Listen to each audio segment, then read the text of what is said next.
Tuangazie sasa taarifa ya kutamausha ambapo wakazi wa kijiji cha Nyakumu katika kaunti ya Laikipia walipigwa na butwaa baada ya mwanamke mmoja kumuua mumewe na kisha kuuzika mwili wake chumbani mwao kufuatia mzozo wa karo ya shule.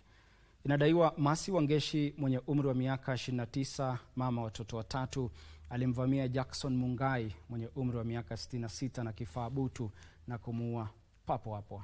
Afisa wa polisi eneo hilo Daniel Kitavi amesema mshukiwa tayari ametiwa mbaroni huku uchunguzi ukiendelea. Mnamo Jumapili jioni tarehe 2 Agosti mwaka huu, familia ya Jackson Mungai ilijawa na shauku baada ya Mercy Wangeshi kudaiwa kuuza mali ya familia.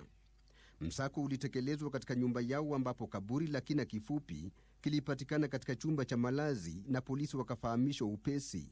Tuliweza kupata panga moja na pia tukapata chuma kimoja ambayo aliweza kutumia kupiga yule mzee. Kwa sasa mwili tumeweza kufufua na tukauchukua, tumepeleka mochari na ngoja aifanyiwe postmortem. Mtu amekaa kwa stali nzuri, amelea watoto wake vizuri, wote amemaliza shule na hivi sasa ni mkulima, analima, anafuga, anafanyaga biashara kidogo kidogo ya kununua mbuzi ya kiusa.